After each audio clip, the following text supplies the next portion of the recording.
Price Lord. கர்த்தருக்கு ஸ்தோத்திரம். தேவனுக்கு மகிமையுண்டாவதாக. தேவனுடைய பிள்ளைகளை தேவனுடைய வார்த்தை வெளிப்பட்ட நேரத்தில் தேவனுடைய வார்த்தையிலேருந்து நம்ம அநேக காரியங்கள் அறிந்துக்கணும். இந்த நாளில் கூட பாருங்கள், நிறைய நேரங்களில் நிறைய விஷயங்களை நம்ம பைபிள் படிக்கிறோம். நம்ம பைபிளில் இருக்க விஷயத்தின்படி வாழ்வதற்கு நாம் முயற்சி எடுக்க வேண்டும். ஏன்னா அந்த பைபிள் நான் ஒரு ரூட்டில் போய் நிற்பேங்க, என்னை சரியான ரூட்டில் நடத்தும், நான் சரியான வழியில் நடக்கும். தேவன் என்னை எதற்கு அழைத்திருக்கிறார் என்பதை அழைப்பை நான் தெரிந்து கொள்ள வேண்டும். என்னை குறித்து வைத்திருக்க திட்டம் என்ன, என்னை குறித்து வைத்திருக்க சித்தம் என்ன என்பதை நீங்கள் அறிந்து கொள்ள வேண்டும். இங்கே வேதத்தை நீங்கள் பார்க்கும்போது எபேசியரில் பார்த்தீங்கன்னா 4ஆம் அதிகாரம் 1 வசனம் பாருங்கள்.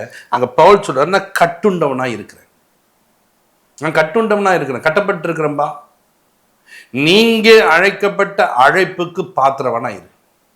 உங்களை நான் அழைச்சிருக்கிற பற்றி அந்த அழைப்புக்கு பாத்திரம்னாரு. அப்போ இந்த அழைப்புக்கு நாம் பாத்திரவனாக இருக்கணும் என்று சொல்லப்பட்டிருக்கு. அதுக்கு கீழே இருக்கிற வசனங்கள்லாம் பார்க்கும்போது நம்முடைய குணாதிசயங்களை பற்றி பேர். இன்னைக்கு அழைப்பு கொடுத்துருக்கிறார், வா என்கிட்ட பாப்பா, என் பிள்ளையா வாப்பானாரு. பிள்ளையா மாறிட்டோம், ஞானத்தான எடுத்துட்டோம், பிள்ளையா மாறிட்டோம். அவருடைய பிள்ளை தான் நான். அவருடைய பிள்ளையாய் மாறி இருக்கிற ஒரு வாழ்க்கையில் அவர்கிட்ட இல்லாத ஒரு குணாதிசயம் உங்ககிட்ட காணப்பட்டுச்சுன்னா, அப்போ நான் உன்னை எதற்காக அழைத்தேன், நீ என்ன பண்ணிட்டு இருக்க. அவருக்குள்ள கோபம் இல்லை, ஆனால் நீயும் கோபம் உள்ளவனாய் மாறுகிறாய். அழைக்கப்பட்ட அழைப்பு எது பாத்திரம், உன்னை எதற்காக அழைத்திருக்கிற அந்த திட்டம் என்ன என்பதை அறிந்து கொள். நான் ஒரு டீ கப் வாங்கியிருக்கேன். ஒரு டீ கப் வாங்க, எதுக்கு டீ கப் வாங்குவாங்க? டீ ஊற்றி குடிக்கிறதுக்கு. சரி, தண்ணி சுடு தண்ணி கூட அதில் குடிக்கலாம். இந்த டீ கப்பு போய் உட்காந்து சோறு போடுற நேரத்தில் என்னென்ன ஓரமாக வச்சுட்டீங்க, என்ன சோறு போட்டு சாப்பிடுங்கன்னு சொல்லிட்டு போய் நின்றுச்சுன்னா, அந்த கப்பில் போட்டு சாப்பிட முடியுமா? வரவங்களுக்கு நீங்கள் கொடுத்து பாருங்கள், என்ன சொல்லுவாங்க? என்னங்க, ஒரு வீட்டில் சாப்பாட்டுக்கு வந்தால் சாப்பாடு போடுறது கப்பில் போட்டு கொடுக்குறாங்களே. கப்பு அழகாத்தாங்க இருக்குது, கப்பு விலை உயர்ந்ததாக தான் காணப்படுது, ஆனால் கப்பில் சாப்பாடை போட்டு கொடுக்க முடியுமா அப்படின்னு கொடுப்பீங்கன்னா அவங்க என்ன சொல்லுவாங்க? அவங்க எப்படி பார்ப்பாங்க? நம்ம அப்படி விற்கிறீங்க. ஒரு பாத்திரம் தட்டு எதுக்கு ஒன்று வாங்கியிருக்கோம், தட்டு பாருங்க, சாப்பாடு போட்டு சாப்பிடுவதற்கு. இந்த தட்டில் சாப்பாடு மட்டும் சாப்பிட்டு அப்படி மூளை வைக்கிறேன்னு சொல்லிட்டு இந்த தட்டு வந்துட்டு டீ குடிக்கும் போதெல்லாம் அந்த கப்பை யூஸ் பண்ணுறீங்க, என்ன யூஸ் பண்ண மாட்டீங்கன்னு சொல்லிட்டு ஒரு தட்டில் டீயை ஊற்றி கொடுத்தோம்னா அவங்க குடிக்கிறவங்க தான் சொல்லுவாங்க, என்னங்க தட்டில் ஊற்றி தரீங்க. அப்போ பாருங்க, அதனுடைய அழைப்பு என்ன? டீ ஊற்ற தான் கப்பு. தட்டுடைய அழைப்பு என்ன? சாப்பாடு போடுவதுக்கு தான் தட்டு. அப்போ இவைகளெல்லாம் இதனுடைய அழைப்புக்கு ஏற்றபடி நடந்து கொள்கிறார்கள். ரட்சிக்கப்பட்ட ஜனமும் தன் அழைப்புக்கு பாத்திரம் உள்ளதா இருக்கப்பார். உன் அழைப்பு என்ன? உன்னுடைய காரியங்கள் எல்லாவற்றையும் தேவனிடத்தை சொல்ல வேண்டும். தேவனுடைய குணாதிசயத்தை தரித்து கொள்ளணும். வேதத்தை படித்து அவருடைய பிள்ளையாய் நீ மாறி அவருக்கு ஏற்றபடி வாழ வேண்டும். இன்னைக்கு அதை கற்றுக்கொள்வதை விட யாரெல்லாம் என்ன பேசணும் அதை கேட்டு கற்றுக்கொள்ற, அவங்க வீட்டு செயலெல்லாம் கற்றுக்கிற, அவங்க வீட்டுக்குள்ளே இருக்கிற காரியங்கள் தேவையில்லாத ஆவிகள் எல்லாம் அவனுக்குள்ளே கொண்டு வந்துக்கிற, அவங்க ஒரு மாதிரி மாறினது போல நீ வேற மாதிரி மாறு. உன் அழைப்பு என்ன? நீங்கள் அழைக்கப்பட்ட அழைப்புக்கு பாத்திரவானாய் இருக்க வேண்டும் என்று வேதம் சொல்லிட்டு, நீங்கள் அழைக்கப்பட்ட அழைப்பு என்ன? அந்த அழைப்புக்கு நான் பாத்திரவனாய் இருக்கிறேனா? எபிரேயர்ல நீங்கள் பாருங்கள், 11ஆம் அதிகாரம் 7ஆம் வசனத்தை நீங்கள் வாசிக்கும் போது பாருங்க, விசுவாசத்தினாலே நோவா தற்காலத்திலே காணாதவைகளை குறித்து தேவ எச்சரிப்பு பெற்று பயபக்தி உள்ளவனாகி தன் குடும்பத்தை ரட்சிப்பதற்கு பேழையை உண்டு பண்ணினான். அதனாலே அவன் உலகம் ஆக்கினைக்குள்ளானதென்று தீர்த்து விசுவாசத்தினால் உண்டாகும் நீதிக்கு சுதந்திரவாளியானான். கவனிங்க, இங்க நீங்க பார்க்கும்போது இந்த வசனம் அழகா தெளிவா சொல்லுது. விசுவாசத்தினாலே அவருக்கு அழைப்பு என்னன்னு சொன்னா, நான் சொன்னா நீ விசுவாசிக்கணும். இன்னைக்கு நிறைய பேர் சபையில விசுவாசிகள் இருக்கிறார்கள், விசுவாசிக்கிற கூட்டம் குறைவா இருக்குது, விசுவாசிக்கிற ஜனங்கள் குறைவா இருக்குது. அதனால தான் மனுஷகுமாரன் வரும்போது விசுவாசத்தை காண்பேனோன்றார். அப்ப விசுவாசம் இல்லாத ஒரு சந்ததியாய் மாறுகிறார்கள். இன்றைக்கு நம்முடைய அழைப்பு என்ன என்று சொன்னால், நமக்கு விசுவாசிகள் என்ற பேரு நான் விசுவாசிக்கக்கூடியவனா இருக்க வேண்டும். இப்ப நோவா அதை விசுவாசித்தனாலே தேவ எச்சரிப்பை கேட்ட உடனே என்ன பண்றாருன்னா, தன்னுடைய குடும்பத்தை நடத்துவதற்கு தன்னுடைய காரியங்களுக்குரிய ஒரு பேழை உண்டு பண்ணுகிறான். மழை வரலங்க, மழை வருவதற்கான எந்த சாத்தியம் இல்லைங்க. ஆனா அவர் எந்த அழைப்புக்கு அழைக்கப்பட்டாரோ அந்த அழைப்பை என்ன பண்ற செய்கிறார். தேவ பிள்ளையே, நீங்கள் ஒரு காரியத்தை நீங்கள் அறிந்து கொள்ள வேண்டும். ஒருவரை நீங்கள் சரியாய் புரிந்து கொள்ள வேண்டும். நீங்கள் பண்ணுகிற காரியம் என்பதை யோசித்து பார்க்க வேண்டும். இப்போ பாருங்க, திடீர்னு நீங்கள் பார்ப்பீங்கன்னா நோவா ஒரு காரியங்களை செய்யறதுக்கு முன்னாடி ஒருத்தர் ஆதாம் இப்படி பண்ணார்ல, நான் கூட அப்படி பண்ணட்டோமா அப்படின்னு. உன் அழைப்பு என்ன? அப்படி அழைப்பு என்ன? உன்னை பேழை கட்டத்தான் நான் அழைச்சேன், ரட்சிப்பை சுதந்திரிக்கும்படி தான் அழைச்சேன், உன்னை நான் அதுக்காகத்தான். அவருடைய திட்டத்தை புரிந்து கொண்டு அந்த அழைப்புக்கு அவர் பாத்திரவானாய் மாறிவிட்டார். தேவஜனமே, இந்த செய்தியை கேட்கிறவன், உன்னுடைய அழைப்பு என்ன? உன்னுடைய அழைப்பை நீ தெரிந்து கொள்ள வேண்டும். இங்கே பாப்பா, ஒரு வேலை செய்ய வாப்பான்னு நாம் அந்த வேலையில் உள்ளே கொண்டு போய் நிறுத்திருப்பாங்க. நம்ம உள்ளே போனோன்னே அந்த வேலை என்னன்னு பார்த்துக்குவோம். நானும் இந்த வேலை செய்ய போகிறேன், நான் அதுக்காக அழைச்சின்னு வந்தேன், இங்கே வேலை செய்யத்தான் அழைச்சின்னு வந்தேன். அங்கே உள்ள நொஞ்சோன்னு நானும் இதே மாதிரி பண்ணுவேன், எனக்கும் பண்ண தெரியும். பாருங்க, இன்னைக்கு ஒரு கூட்டம் ஏதாவது ஒரு கம்பெனிகள் கூட அந்த கம்பெனி நான் எடுத்துக்கிறேன். ஒருத்தர் என்ன பிஸ்னஸ் பண்ணுறவங்க கூட இருந்தாங்கன்னா நானும் இந்த பிஸ்னஸ் பண்ண போகிறேன். உன் அழைப்பு என்ன? அவனுடைய அழைப்பு அது. உன் அழைப்பு என்ன? உன்னை குறித்து என்ன திட்டம்? எங்கே போனாலும் அதுக்கேற்ற மாதிரி மாட்டுவியா நீ? இல்லை, எனக்கு ஒரு திட்டத்தை தேவன் வைத்திருக்கிறார், எனக்கு ஒரு அழைப்பு வைத்திருக்கிறார். சபையில் பாருங்க, 2 பேர் பாடினாங்க, நான் கூட இந்த வாரம் பாட்டு பாட போகிறேன். ஒருத்தர் ஆராதனை, நான் கூட ஆராதனை பண்ணுவேன். ஏங்க, உன் அழைப்பு என்னங்க? பெருக்க கொண்டு வந்தாங்கன்னா பெருக்குங்க, தொடைக்க கொண்டு வந்தால் தொடைங்க, கர்த்தர் உங்க கூட பேசுவாருங்க. அப்படி பெருக்கி தொடைச்ச வந்தாங்க சாமுவேல். அவனோட அழைப்பு என்ன? உடன்படிக்கை பெட்டி ஆலயத்துக்குள்ள இருக்கணும், அதை பார்க்கணும், இதை என்ன பண்ண, ஆலயத்தை சுத்தமாக வச்சுக்கணும். இப்படியாப்பட்டவனோடு தான் கர்த்தர் பேசுகிறார். அவனுடைய அழைப்பு சரியா இருந்தது, அதுக்கு அவன் பாத்திரவானாய் இருக்கிறான், அந்த அழைப்புக்கு அவன் தகுதி உள்ளவனாய் மாறினான். கர்த்தர் சாமுவேலே சாமுவேலே, அவன் கவனிக்காத போது கூட திரும்ப சாமுவேலே சாமுவேலே என்றார். பார்த்தீங்களா? அழைப்புக்கு பாத்திரமான இருந்தா கர்த்தர் உன் கூட பேசுவார், உன்னை உயர்த்துவார், உனக்கு ஒரு கனத்தை கொடுப்பார். நீ என்ன பண்ணுவ தெரியுமா? இங்க தொடைப்பா, இங்க பெருக்கு பண்ண, கொஞ்ச நேரம் தொடைப்ப பெருக்குவே. அங்க போயிட்டு நம்ம கம்ப்யூட்டர்ல என்ன பண்றாங்க, அவங்க எப்படி இசை வாசிக்கிறாங்க. உன் அழைப்பு என்ன? உன் வேலை என்ன? உன் காரியம் என்ன? அதை நீ செய்ய கற்றுக்க. இன்னைக்கு நிறைய பேர் தன் அழைப்பை மறந்து விட்டார்கள். எனக்கு ரொம்ப வேதனையா இருக்கு. ஒரு ஊழியர் எனக்கு தெரியும், அந்த ஊழியர் இயேசுவை பற்றி அறிவிக்க வந்தார். இயேசுவோடு அங்கே அறிவிக்க வந்தார், ஒரு சபையை உருவாக்கி விட்டார். ஆனால் அவர் கொஞ்ச நாளிலே இப்போ அவருடைய அழைப்பு என்ன? இயேசுவை பற்றி அறிவிக்க வந்தார், இயேசுவை பற்றி சொல்ல வந்திருக்கிறார். இப்போ வருமானம் குறைவாக இருக்குது, இயேசுவை பற்றி சொன்னால் வருமானம் குறைவு. இப்போ நம்ம இடம் வைக்கலாம், என்ன பண்ணலாம்? நம்ம ரியல் எஸ்டேட் பண்ணலாம். இப்போ பண்ணோம்னா ஒரு 2 லட்ச ரூபாய் எடுத்து வாங்கினோம்னா 2.5 லட்ச ரூபாய்க்கு 50,000 ரூபாய் லாபம். பாருங்க, கிடக்கிடன்னு வித்தாரு, நல்லா சம்பாரிச்சாரு. கைகளில் மோந்திரம் செயினெல்லாம் மாறிச்சு, வாகனம் மாறிச்சு. ஆனால் ஆள் பூமியில் இல்லாமல் போயிட்டார். அவருடைய குடும்பம் அழைப்புக்குள்ள வெளியே போவதுக்கு அவர் ஒரு காரணமாய் மாறிவிட்டார்.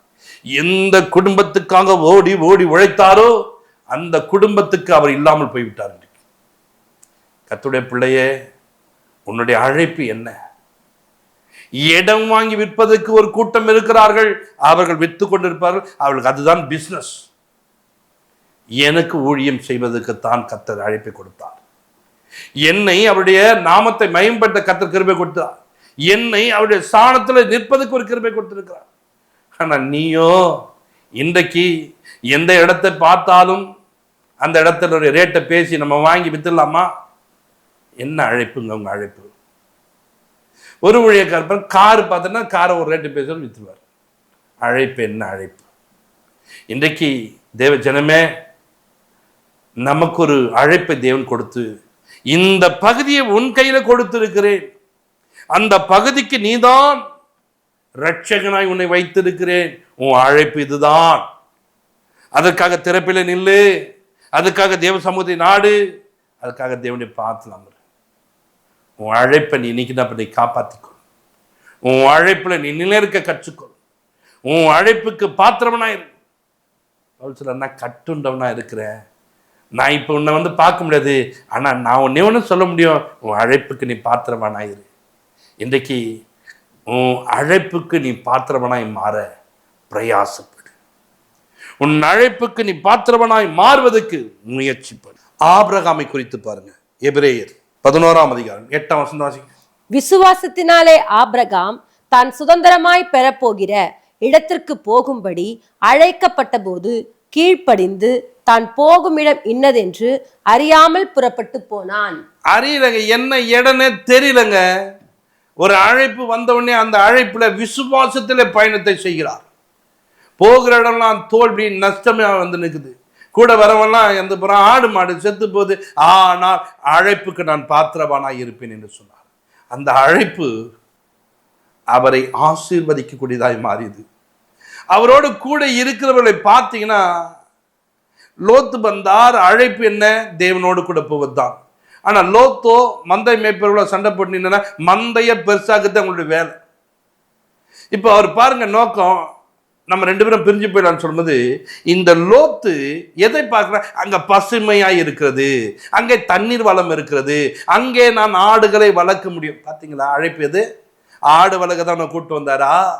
ஆட்டுக்காகத்தான் அழைத்து கொண்டு வந்தாரா? சோதோம் குமாராவை தெரிந்து கொண்டு போனார்.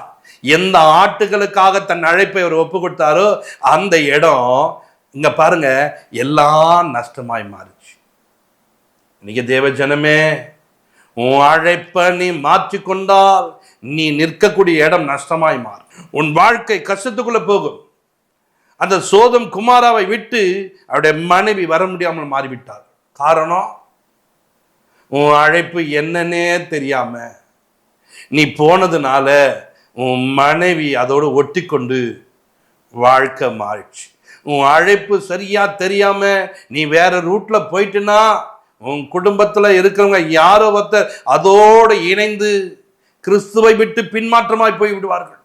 காரணம், உன் அழைப்புக்கு நீ பாத்திரமானா இல்லாமல் போனதுனால, நீ ஏதோ பிசினஸ் பண்றதுனால, ஊழியத்தை விட்டு விட்டு வேறொரு காரியங்களுக்கு முக்கியத்துவம் கொடுப்பதுனால, அதனால உன் குடும்பம் அப்படி மாறிச்சு. உன்னைத்தான் கணக்கு கேட்பாரு, உன்னைத்தான் கேட்பாரு, உனக்கு ஒரு பாத்திரமானா நான் வச்சேன்னு நீ ஏன் செய்யலன்னு. ஆனா ஆபிரகாமும் அந்த அழைப்புக்கு பாத்திரவானாய் மாறிவிட்டான். செழிப்பு நீ எடுத்துன்னு போப்பா, எனக்கு செழிப்பு வேணாப்பா, என் கூட ஒரு தெய்வம் இருக்கிற போதும் அப்பா. பாருங்க, ஒரு பிரச்சனைன்னு சொல்லிட்டு போயிட்டு வரும்போது அந்த பிரச்சனைக்கு நடுவில் அவர் என்ன பண்ணார் தெரியுங்களா? அந்த பிரச்சனைக்கு நடுவில் போயிட்டு ஜெயம் கொண்டவராய் வருகிறா. லோத்துடைய காரியங்களை 5 ராஜாக்களை மேற்கொண்டு ஜெயம் கொண்டவராய் வரா. அந்த ஜெயம் கொண்டவர் வந்து கேட்கிறான், ஜனங்களை மாத்திரம் கொடு, பொருளாம் கூட. எப்பா, நான் அழைப்புக்கு பாத்திரவான்ப்பா, என்னை அழைத்த தெய்வம் என்ன விசுவாசம் இருக்க சொன்னார்ப்பா, அதுக்கு நான் பாத்திரவானா இருக்கிறேன்ப்பா. அந்த பாத்திரவானா இருக்கிற நான் இந்த பொருளுக்காக ஆசைப்படுகிற நான் இல்லை, ஒரு பாதரட்சின் வாரை கூட நான் எடுத்துக்கொள்ள மாட்டேன் என்று சொன்னான். நான் ஒரு சரட்டை கூட எடுத்துக்கொள்ள மாட்டேன்னு சொல்லிட்டு என்னை அழைச்ச ஒரு தெய்வம் இருக்கார் பத்தியா, அவருக்கு முன்பாக நான் கைகளை விரிப்பேன் என்று விரித்தார். அழைப்புக்கு பாத்திரவானா இருந்தார்கள். இப்பொழுதும் இந்த செய்தியை கேட்கிற ஜனமே, உன்னை அழைத்த ஒரு தெய்வம் இருக்கிறா, அதற்கு முன்பாக நீ பாத்திரவானாய் நில்லு. நான் இன்னைக்கு வெறுமையா காணப்படுறேன், நிறைவு இல்லாம இருக்கிறேன், நான் குறைவுபட்டு காணப்படுறேன், அவரை நோக்கி பாரு. உன்னை அழைத்த தெய்வம் உன்னை பாத்திரவானா ஊருக்குள்ள மாற்றுவார். இந்த செய்தியை கேட்கிற ஜனமே, நீ என்ன அழைப்புக்கு அழைக்கப்பட்டாய்? உன் குடும்பத்துல திருமணம் ஆகி உன் கணவனுக்கு மனைவியா உன்னை அழைத்திருந்தான்னா அந்த கணவனுக்கு மனைவியார். கணவனா இருக்கிறவர்கள் உன்னுடைய மனைவிக்கு உன்னை கணவனா வைத்திருந்தா அந்த மனைவிக்கு நீ கணவனாயிரு. பிள்ளைகளா இருக்கிற நீங்கள் உங்கள் தகப்பனுக்கு பிள்ளைகளா பெற்ற அவர்களுக்கு நீங்க பிள்ளைகளா இருங்கள். உங்களுடைய அழைப்பு இதுதான். மாற்றிக்கொள்ளாதே, வேற பக்கம் போயிடாதே. போனீன்னா உன் குடும்பத்துக்குள்ள வேதனையை கொண்டு வந்துடுவாய், துன்பத்தை கொண்டு வருவாய், துயரத்தை கொண்டு வருவாய். மனம் வேதனைப்பட்டு அழக்கூடிய சூழ்நிலைகளை கொண்டு போயிடாது. இன்னைக்கு உன்னை மாற்றிக்கொள். அழைப்புக்கு நான் பாத்திரவானாய் மாறுகிறேன். என்னை அழைத்த தேவன் உண்மை உள்ளவர். என்னை எதற்காக அழைத்தாரோ அதை நான் செய்து முடிப்பேன் என்று நீ ஆண்டவர் சமூகத்தை நாடி ஜெபிப்போம். பரலோக பிதாவே, உமக்கு நாங்கள் நன்றி செலுத்துகிறோம். இப்பொழுதும் எங்களை தாழ்த்துகிறோம். இந்த அழைப்பை விட்டு விலகி போன ஒவ்வொரு ஜனத்துக்காக நான் ஜெபிக்கிறேன். இந்த செய்தியை கேட்கும் போது அவர்கள் அவருடைய அழைப்புக்குள்ள திரும்ப வருவார்களாக. இந்த வார்த்தையை கேட்கும் போது மனம் மாறட்டும் ஆண்டவரே, மனம் வருந்துட்டும் ஆண்டவரே. என் அழைப்பை மறந்துட்டு நான் வேறொரு காத்துக்குள்ள முக்கியத்துவம் கொடுத்துட்டேன், வேறொரு காத்து நாடிட்டேனே. என்னுடைய அழைப்பு என்ன என்பதை புரிந்து கொள்ளத்தக்கதாக ஜனங்களை ரட்சிக்கும்படிக்கு நோவாவை அழைத்து, விசுவாசமாய் நடக்க ஆபிரகாமை அழைத்து, இவர்கள் அந்த அழைப்புக்கு பாத்திரவனாய் இருந்தது போல இந்த ஜனங்கள் அப்படி மாற கர்த்தாவே கிருபைத்தார். வழிநடத்தும் பெரிய கண் இயேசு கிறிஸ்து ஜெபத்திற்கு நல்ல பிதாவே, ஆமென்.